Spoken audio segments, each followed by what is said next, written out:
I saw The Black Phone too, and my theater was pretty packed. In front of me, there were two men, and at first I thought they were like 16, 17, but upon seeing them, I'm pretty sure they were like 40.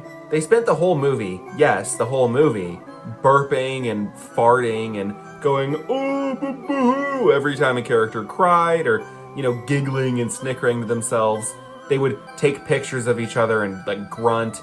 I don't know, it was weird. I'm not sure that I can say on any level that this fundamentally affected my experience with The Black Phone too. The movie is absolutely atrocious, and so I guess my theater experience really was just an extension of that. I will give the movie credit on its ability to capture a vibe. If you just want like a movie that captures like cold horror very well, or like an 80s nostalgia kind of vibe, you'll probably like this. I also thought the acting was fine for the most part. I liked Mason Thames and Madelyn McGraw as Gwen and Finn. But oh my god, this movie is so ridiculous. I was full in on this movie at the beginning, right? It starts and, like I said, it's capturing the vibe that it's going for very well. It's giving us this story about Finn, the boy who was abducted. He's traumatized. He goes out and he smokes a cigarette, and it's all sad and snowy, and he starts to cry thinking about when the grabber stroked his hair. You can tell that he's feeling violated even all these years later. He hits people at school. He can't really connect with his sister, Gwen. And then in the meantime, Gwen is having these really strange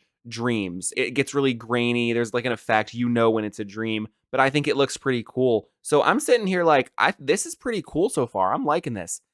And then one of the dudes burped, and all of a sudden, the movie just started to progressively get worse. And this is really where I would like to start with my criticism. What's up with the grabber? What are we doing here?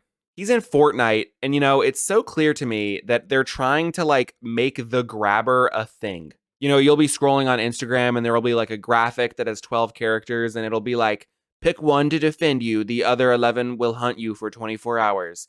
And it'll be like Chucky and Michael Myers. And then you could have the grabber down here in the corner. You could add the grabber to that list of iconic horror villains. At least that's what I presume, Universal is trying to do.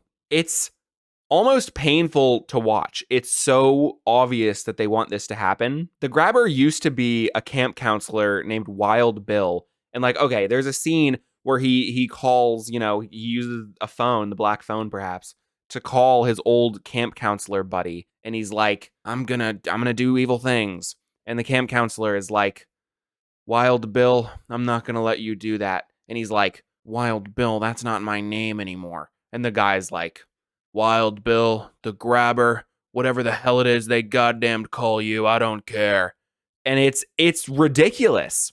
I don't see it. I don't see the grabber as like the next echelon of the iconic horror villain trope. Like I don't think he has it in him. But the thing is, I think they're going to successfully industry plant him. I think that you will see the grabber in those Instagram posts.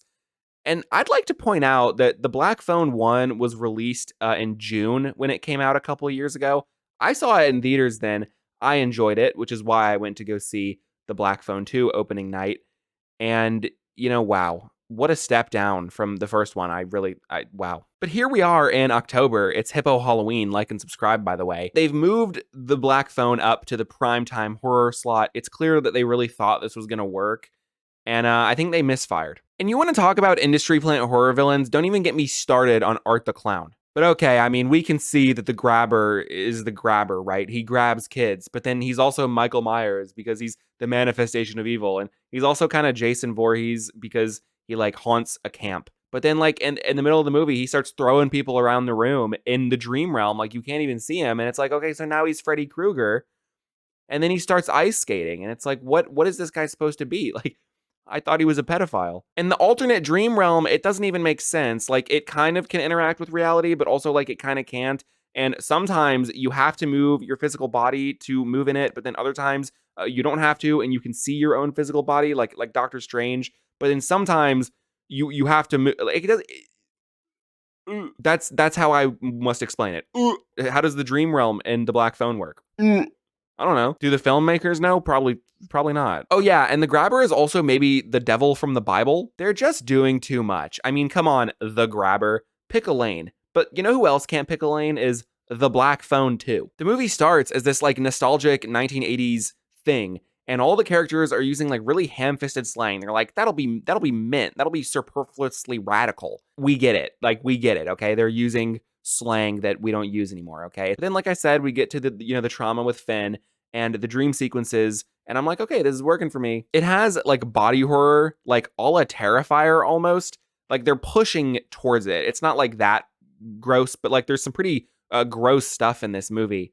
And I don't know, like I don't remember the Black Phone 1 being particularly gory, so that was a little surprising to me. But the movie also is like a Scooby-Doo movie. Like these kids go to a sleepaway camp and they solve the mystery of Alpine Lake, and then everything goes back to normal. It's like a little ridiculous. The side characters do get about as much development as the side characters do in like episodes of Scooby-Doo. There's this girl named Mustang, and she's in the movie for like 6 minutes maybe. And her name is Mustang after the horse, not the car.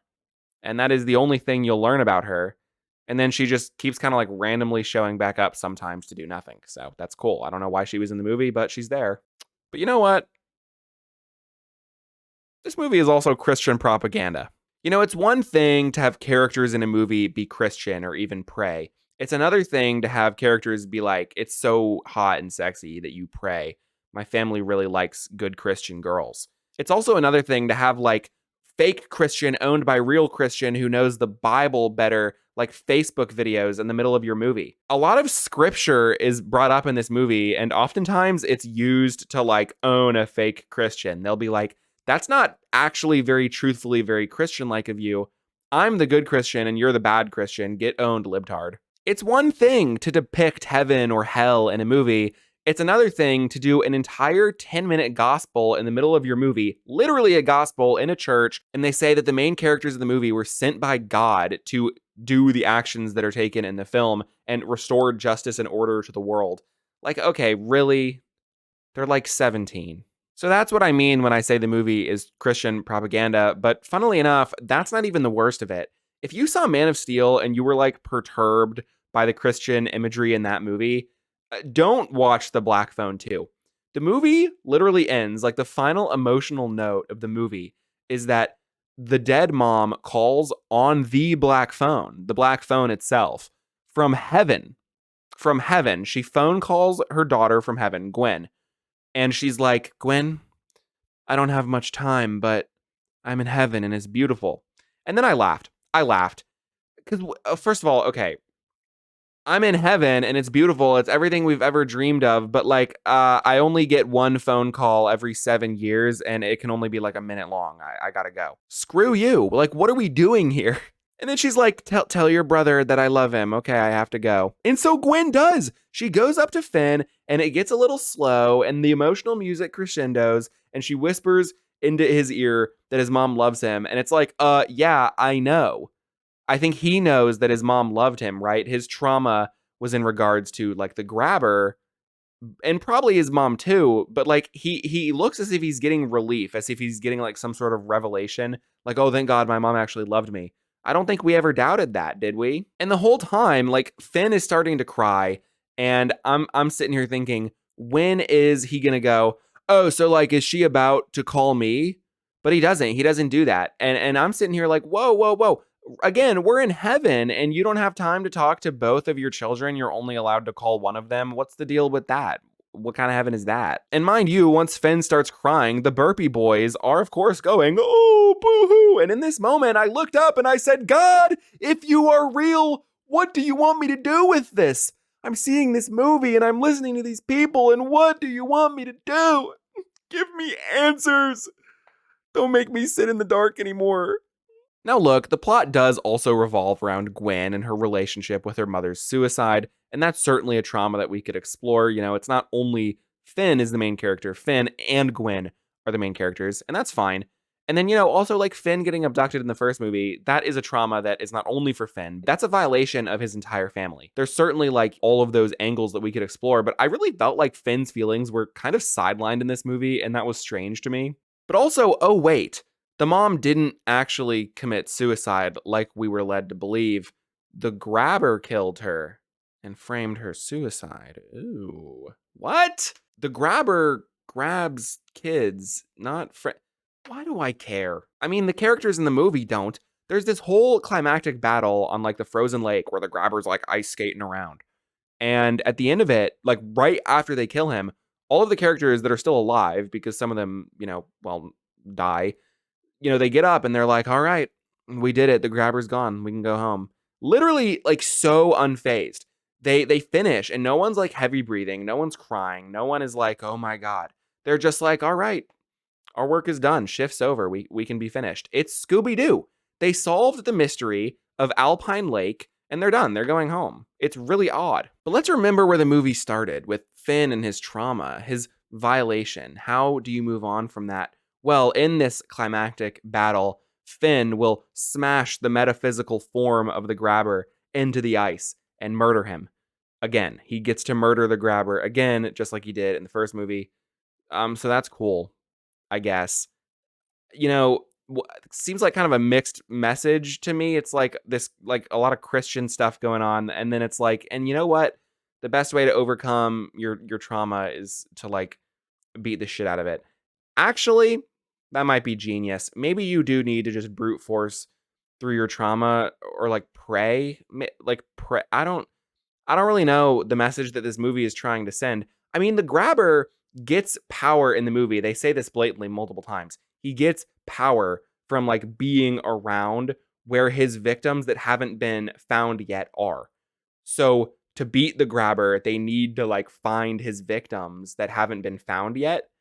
And is that not you telling me that the grabber is getting rewarded in the afterlife because of his sin? And then heaven, you only get a 1-minute phone call with half of your children. I don't think you did a very good job with your Christian propaganda. The film abandons any pretense that it has about caring about its character's emotional journey to push the grabber and weird Christian imagery, and I didn't really vibe with it. I didn't really vibe with it much at all after the first like 20 or 30 minutes. I'm disappointed. I enjoyed the first Black Phone, and I did like how this movie looked. I liked how it looked.